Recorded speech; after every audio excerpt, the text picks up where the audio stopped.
Yo, yo, yo, welcome back to the channel. Thank you for joining me. I'm so excited because right now, right in front of me, I'm looking at the new episode of Dandadan.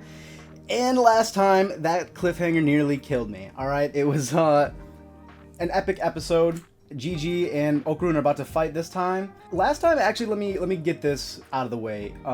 There's a few things that I want to clarify, I guess clarify that I know them now. One of the good things about doing these is I get to watch the episodes again when I edit, but I watched it even again after that. Alright, so after like 3 times of viewing the episode again, there was a few things I picked up on that I just didn't the time before.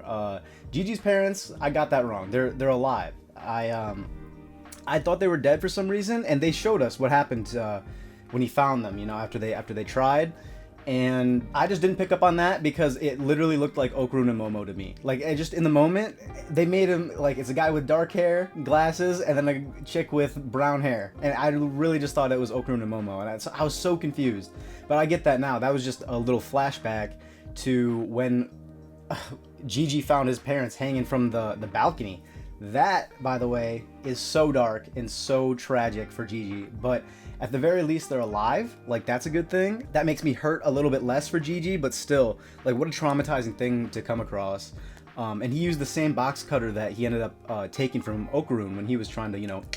So yeah, just details like that I didn't pick up on. And also the truth behind what was going on with Evil Eye, that was something that I had to think about a little bit. I didn't pick up on it fully. I think by the end of the discussion, I'd kind of worked it out. But it's, if I have this right, it's Evil Eye Kid was sacrificed. He just wanted to play his whole life. And after the whole sacrifice thing, he became this spirit. And people living in the house, you know, they were being tricked by this family, by the Kito family. They're getting sacrificed as well. And the whole time, the worm that they think is the snake is making people, it's having that effect on people, you know.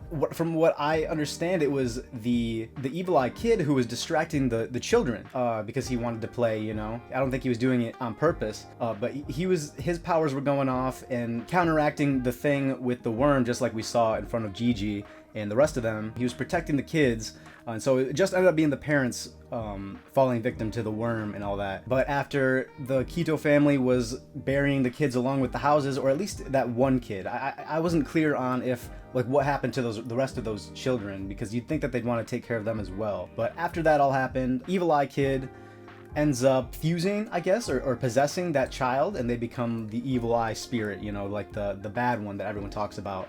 And one thing, like, that I think was pretty crazy is I'd predicted most of what was going to happen in the episode as far as that, like what was going on with the spirit and what was going to happen. But I feel like this mangaka, this author, is really smart, and he kind of subverted that. I think he like expected people to put the pieces together and to follow, you know, the pattern that we've seen so far with these evil spirits and you know, our main characters getting powers.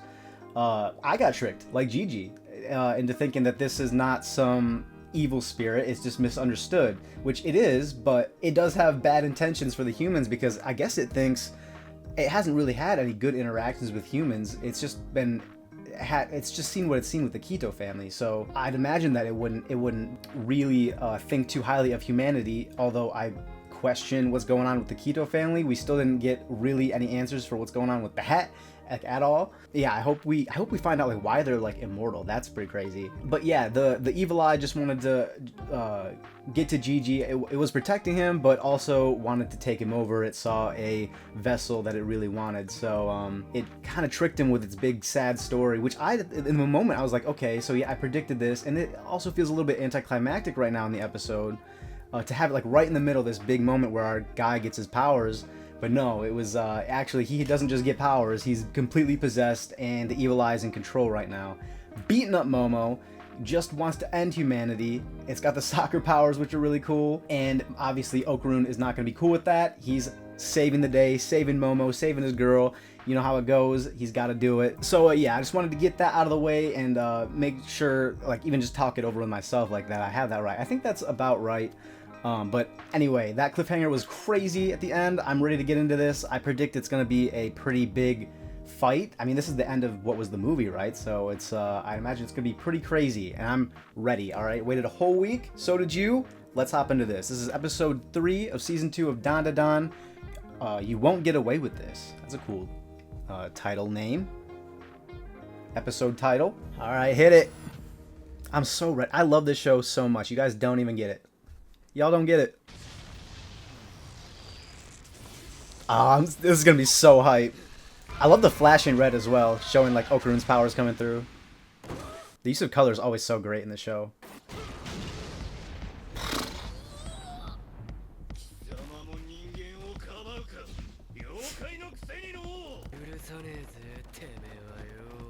Oh, look at that.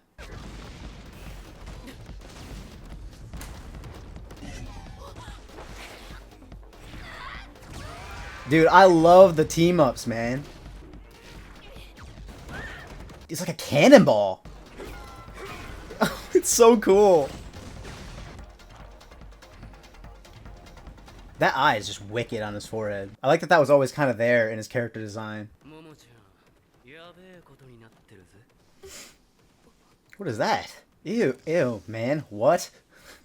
Why is there a bee hole up there? Oh, I like the voice changing. Oh.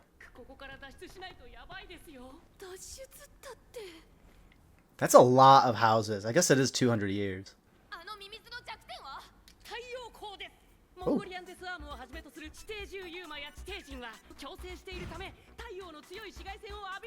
Okay. Or taking it outside?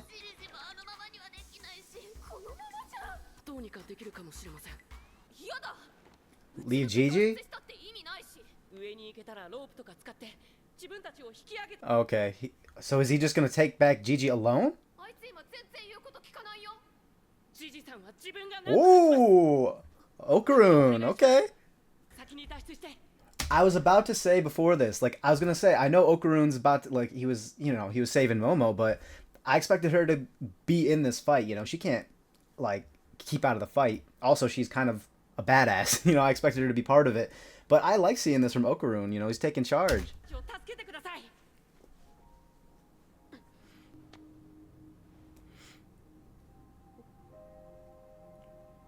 That's friendship right there, baby, that's trust.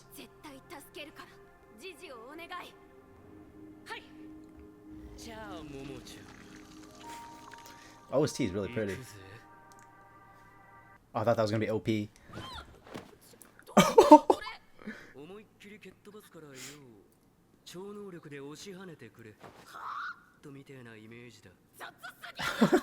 That's kind of a good way of putting it. That's cool, man. The problem solving in this show is so creative.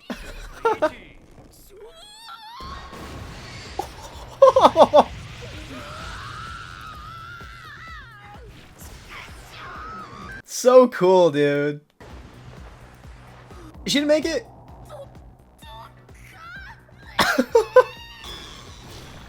Right, yeah. Oh. You gotta kick his ass, man. He hurt Momo.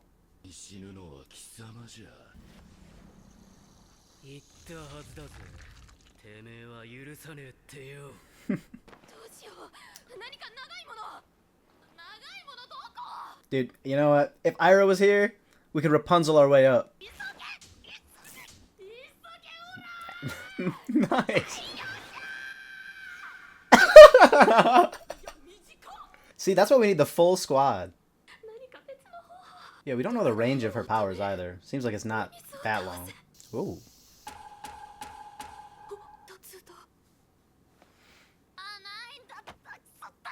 What is, I don't know. What is she planning?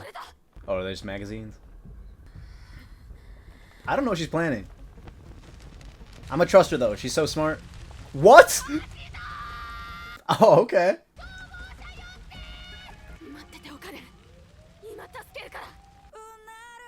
So good, dude. I'm so ready. Fire trucks? Are we gonna get the firemen to help? What's going on here? I guess I'll just sit through the intro. Yeah, man, that's what I was saying. Like, if we had Aira here, she'd be perfect for this. She's got her long hair, right? I think we've seen it do some stuff. Yeah, we've seen it, like, wrap stuff up. I'm excited for when we get the full squad together because I kind of want to see how... Because Aira is so crazy. Even crazier than Jiji, I think. Like, I want to see how she interacts with everybody. Like, I want to see the full group dynamic. and how it changes with Jiji along with and whoever this guy is who keeps showing up in the OP.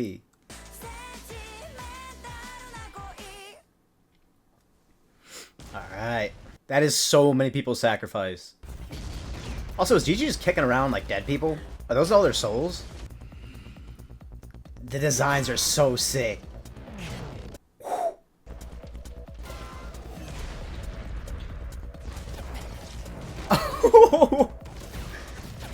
Damn! Is it just following him? He's supposed to be crazy strong too.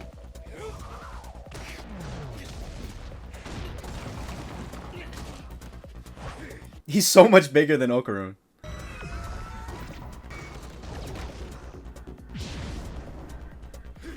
He keeps using that move, man. Going in with the ball as a distraction and then punching him.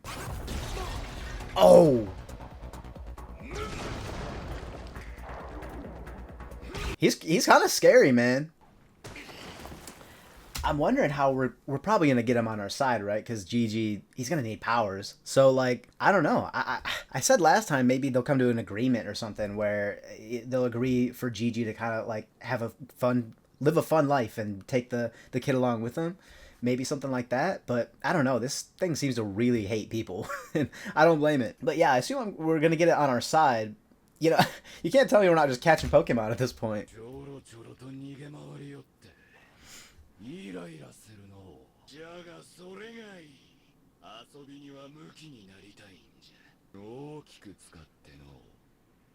Oh, oh, he's overdoing it. Maybe? Oh, never mind. Ooh. Oh. So it's really cool that it's a house. Dude, he's doing way more than Okarun or Aira could do. Oh yeah, all the people.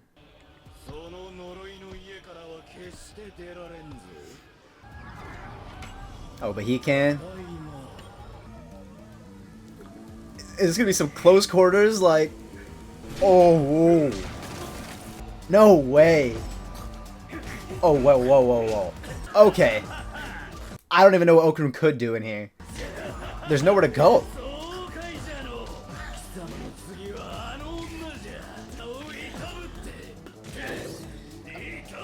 Yeah, watch it, homie.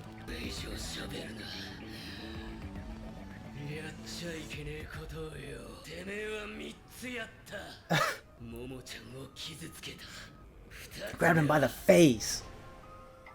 Oh, you hurt Jiji. Yeah! My new friend.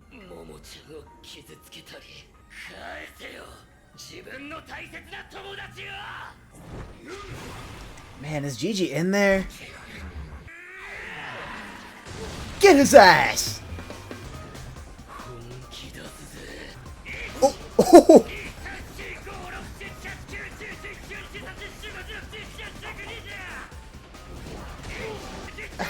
What? Why is he counting? To 20? He's about to break through this house. Counting to 20.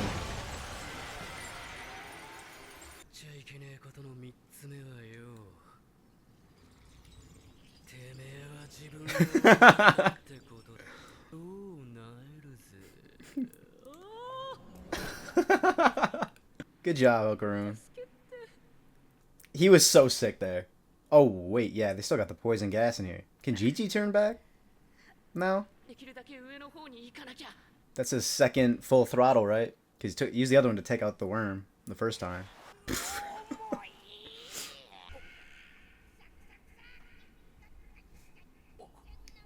Oh, yeah! Turbo Baba.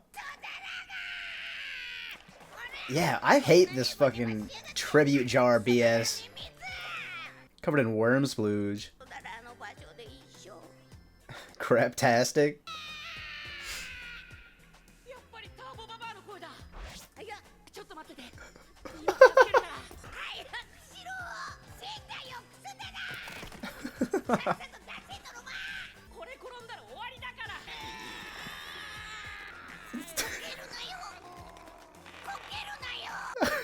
He's gonna trip. Oh. I thought you were working out, man. What's it all good for? He got her out for a second, too. Okay, she's one to talk.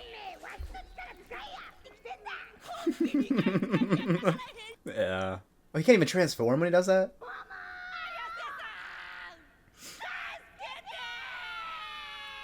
Bro, Gigi's gonna wake up at this rate. So what was the plan? To get a hose?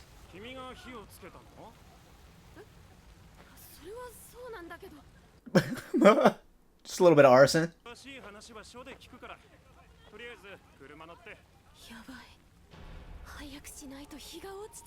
Yeah, it's getting pretty late. Oh, yeah, because when worms come up, because I mean, I'm pretty sure they can breathe underwater, but when it gets so soaked underground that they have to come up, or they want to come up. That's right. I think I learned about that in like elementary school, man. And then they end up getting dried out on the ground because they don't know how to get back because they're stuck on the cement. Oh, it worked. What a good plan.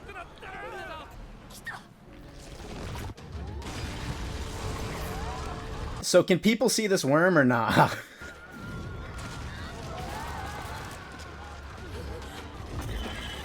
Like, I want to know what is everybody else seeing right now? I think they can.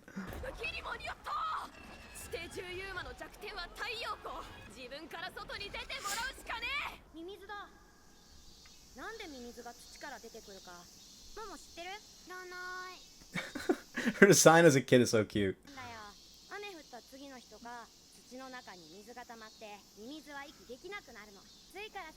Yeah, I was literally like their age when I learned about this.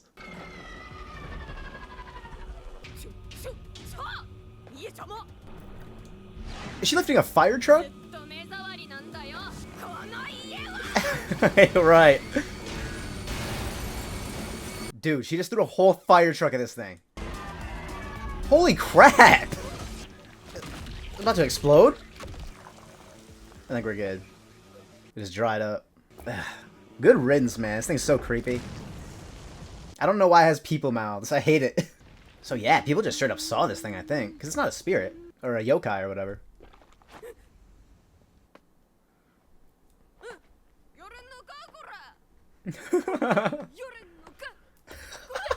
Dude, the voice acting is so good.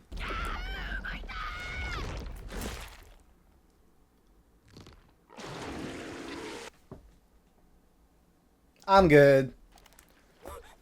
I'm alright, man. Oh. No way. Y'all are alive? At least maybe I'll get an explanation for what's going on with these fools now. These people are so evil. I'm disappointed, personally.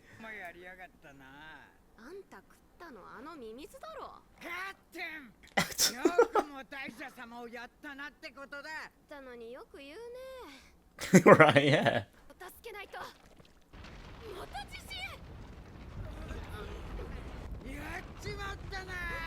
Is this the volcano? No way. It was actually stopping it? What? Let's fight a volcano. Let's do it.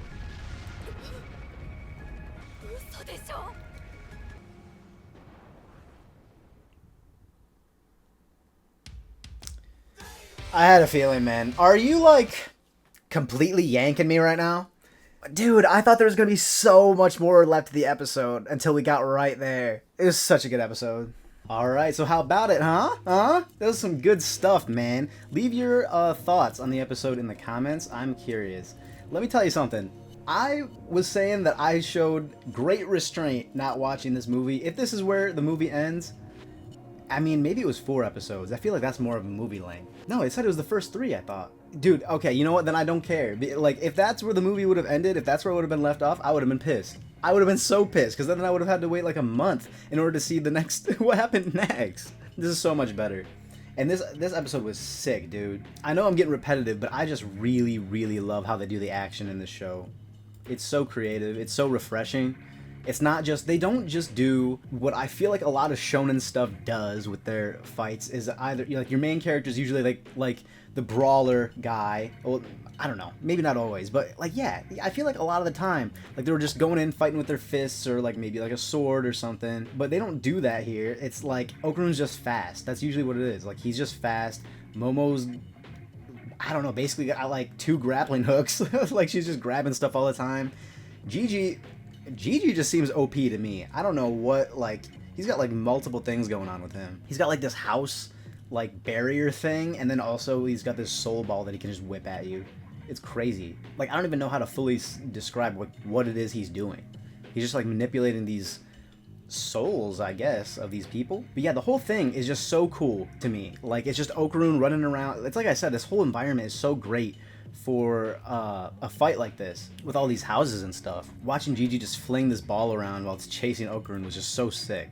It's another chase scene, man. Essentially, like he was just running for the whole time. Like they don't even have to like trade blows normally. It's usually just Okarun running and some crazy thing coming after him, and it's cool every single time. Every time. I'm gonna look up what a UMA is real quick. I feel like I should have by now, but I didn't. Is it unidentified mysterious animals? Is that what it is? I'm guessing so. So yeah, this thing's not any kind of yokai. It's just straight up like a giant worm. Wild. And it actually was keeping the volcano from erupting.